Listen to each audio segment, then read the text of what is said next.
Hello বন্ধুরা, তোমরা সবাই কেমন আছো? আজকে নতুন একটা ভিডিও নিয়ে চলে এসেছি। আজকে একদম সম্পূর্ণ নিরামিষ একটা রেসিপি।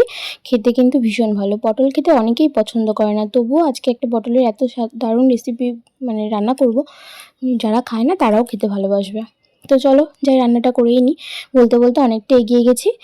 পটলগুলোকে ভালো করে কেটে ধুয়ে পরিষ্কার করে দানাগুলোকে ছাড়িয়ে মিক্সির জারে পেস্ট করে নিয়েছি, দুটো কাঁচা লঙ্কা দিয়ে আর সামান্য তেল দিয়ে কড়াইয়ে পটলগুলোকে এপিট ওপিট করে একটু ভেজে নেব।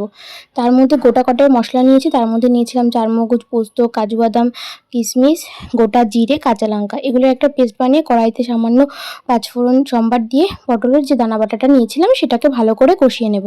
কষানোর পুর তৈরি করে নেব। তার মধ্যে দিয়ে দেবো নুন, হলুদ, সামান্য তোমার জিরে গুঁড়ো, ধনের গুঁড়ো, আর দেবো সামান্য গরম মশলা। এই কটা শুকনো উপকরণ দিয়ে ভালো করে কষিয়ে নিয়ে গ্রেট করা পনিরটাকে, আমি কিছুটা পনির গ্রেট করে নিয়েছিলাম, সেটাকেও অ্যাড করে দেব। দিয়ে খুব ভালো করে মিশিয়ে নেব। মশলার সাথে মিশিয়ে নিয়ে রেডি করে পুরটাকে একসাথে পটলে এবার ভরে নেব পালা। চলো এবার পটলটাকে ভালো করে ভেজে নিয়েছি, বুঝতেই পারছো কেমন পরিমাণে ভেজেছি। তার পটলটাকে পুরগুলো ভরতে ভরতে আমি এখানে মশলাটাকে কষিয়ে নিই। তো এখানে দেখো দিয়ে দিলাম জিরে ফোড়ন, শুকনো লঙ্কা আর গরম মশলা, আর দিয়ে দিয়েছিলাম তোমার কাজু বাদাম পোস্ত যে পেস্টটা করেছিলাম না মশলার, সেটা দিয়ে দিলাম শুকনো উপকরণগুলো। তার মধ্যে নুন, হলুদ, ধনে গুঁড়ো, জিরে গুঁড়ো, আর দেবো সামান্য বাটি ধোয়া জলটা, যে কাজু বাদাম বাটার যে জলটা। তো এবার দেখো আমার পুর ভরাও কিন্তু অলমোস্ট ডান।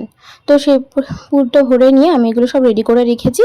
আর ওখানে কিন্তু আমি সামান্য রেড চিলি পাউডারটা দিয়ে দিয়েছিলাম, কাশ্মীরি রেড চিলি পাউডার আর চিনি।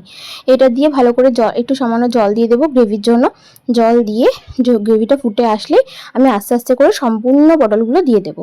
আমার একটু ভুল হয়েছিল, আমি যদি আবার একটা সাইড কাটতাম আর একটা সাইড না কাটতাম তো খুব ভালো হতো। আমি যেহেতু দুদিকটাই কেটে ফেলেছিলাম, আমার সামান্য পুরগুলো একটু বেরিয়ে গেছিলো। তো যাই হোক, বলতে বলতে রান্নাটা কমপ্লিট হয়ে গেলে আমি এখানে 1 চামচ ঘি দিয়ে দিয়েছি। ঘি দিয়ে আমি এবার সার্ভ করে দেবো। ঢাকনা বন্ধ করে 10 মিনিট রেখে গ্যাস অফ করে এবার সার্ভ করে দেওয়ার পালা। দেখো আমি নামিয়েও নিয়েছি। নামিয়ে নিয়ে খেতে বসে একবারে সার্ভ করে তোমাদের সাথে ভিডিওটা শেয়ার করছিলাম।